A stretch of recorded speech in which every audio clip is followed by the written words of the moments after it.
President Carter has been teaching Sunday school most of his life. It is as much a part of him as humanitarian works, Peanuts in Plains, Georgia. His Sunday morning teachings have been a part of our lives in this state for 40 years, a rhythm of Georgia life.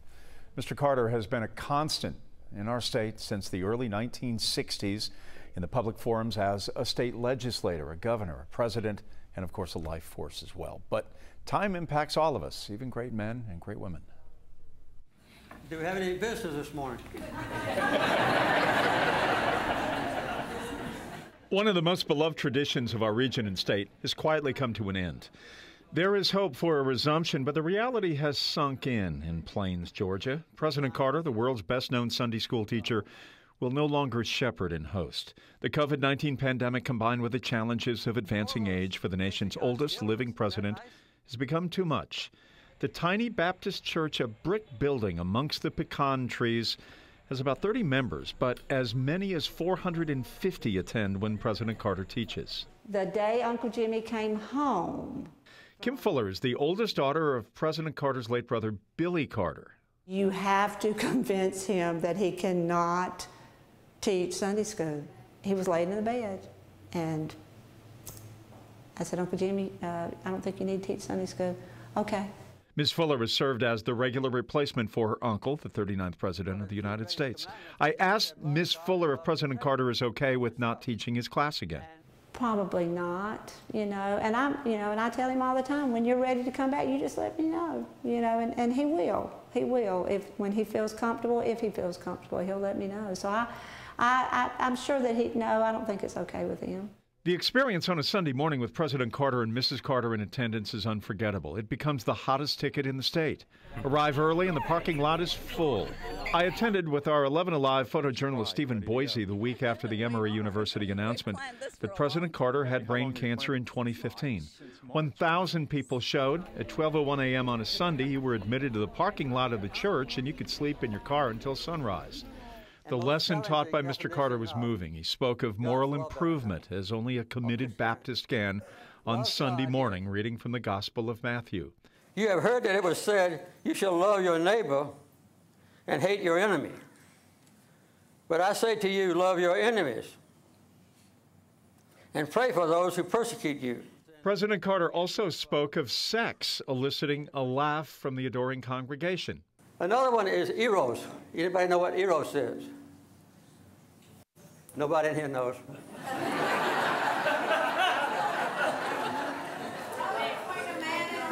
Yeah, okay. Well, it's okay to mention it in the church. I mean, he never once has to look at the Sunday school book. We were talking one day, and I was cutting up. I said, "You never use the commentary." He said, "Because I don't need it." He said, "I don't need it." 2 years ago, President Carter was having difficulty standing for 45 minutes to teach his Sunday school class. He didn't want to sit. Jill Stuckey, the superintendent of the Jimmy Carter National Historic Site, talked President Carter into an option. It was a new chair called the rocket chair.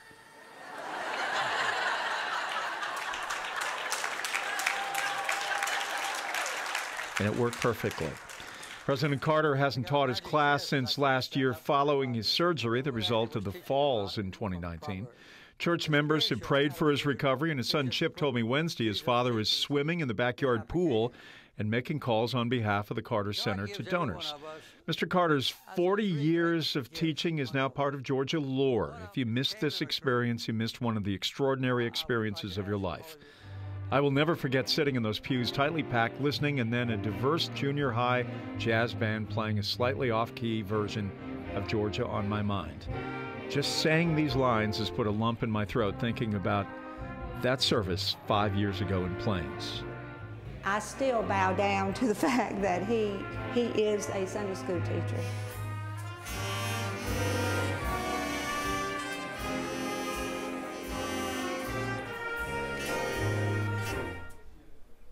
And former President Carter is a Sunday school teacher wherever he goes.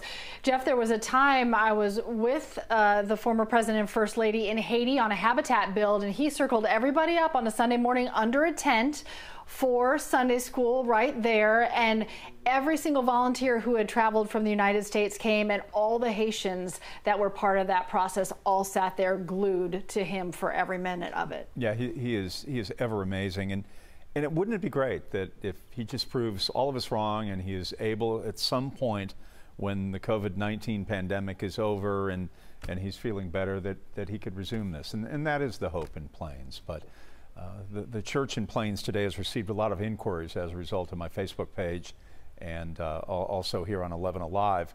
And they're telling that people that President Carter has not made an announcement that he won't teach again. And that would be great. You never know. He might just surprise us again. We'll keep our fingers crossed for that.